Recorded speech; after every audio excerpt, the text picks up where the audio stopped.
Then, pag natapos na daw yung...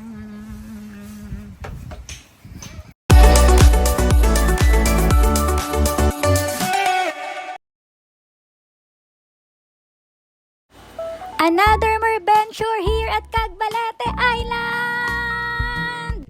Hello, mer babies! Nakakain na ba kayo nitong saang? So, first time ko ngang natikman to dito sa napakagandang Cagbalete Island. At kaya naman, kapag bumabalik kami dito, ay lagi kaming nangunguha nito.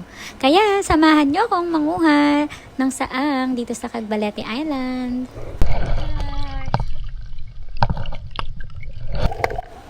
Sa una, medyo mahirap kumuha nito kasi kakulay niya yung sand dito sa Cagbalete. Pero kapag lagi mo na siyang ginagawa, makakakuha ka na rin ng madami.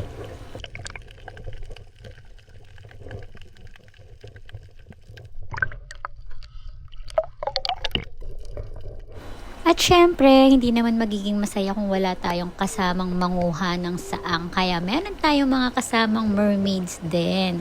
So, ayan si Rose. Tapos ito si Kuya, taga dito siya sa Cagbalete. At nakita nyo naman, sobrang dami niyang nakuha. Compare dun sa nakukuha ko, diba? Expert na expert.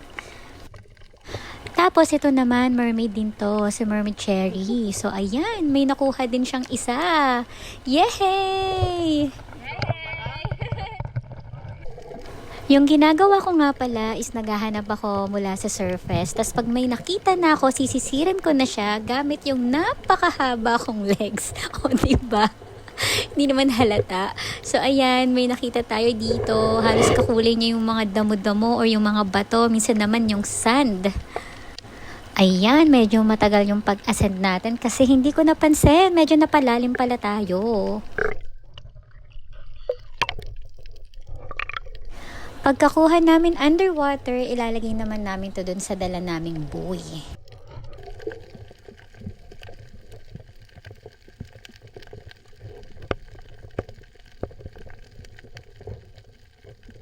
Nakakatuwa, more babies, kasi hindi lang isa yung nakita natin ngayon, kung hindi dalawa. So, ayan, lumilinaw-linaw na yung mata natin sa paghahanap ng saang. Nakakatuwa.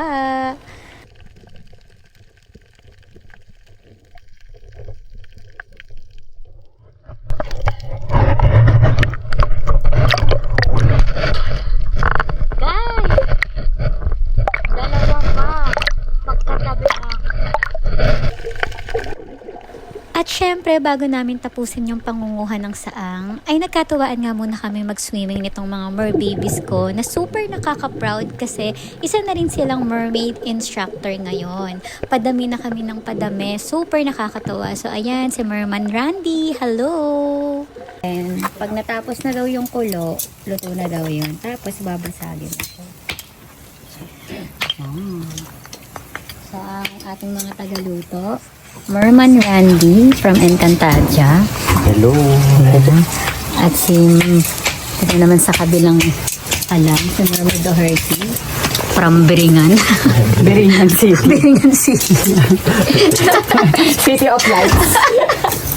At si Ras naman yung taga-basa dahil mainit ang ulo niya, hindi nakahuli. Guys, naluto na yung saang. So, ito na siya pag naluto. Tapos sobrang sarap nito pagka sinawsaw nyo sa suka. Singlasa siya ng pusit. Tama, no? Pusit. Para siyang pusit, pero hindi siya malangsa. Dito ko siya first time na try sa Cagbalete. So since nasa Cagbalete tayo, kakain ulit tayo. Nung una, ayoko siya. Pero nung binigyan ko siya ng second chance, sobrang sarap pala, guys. Ito. So tara, kain na tayo. So dito lang ako natuto kumain ng mga ganito. Kunikets. Kunikets tradition. Para nakapagpapagpapag. Ang sarap!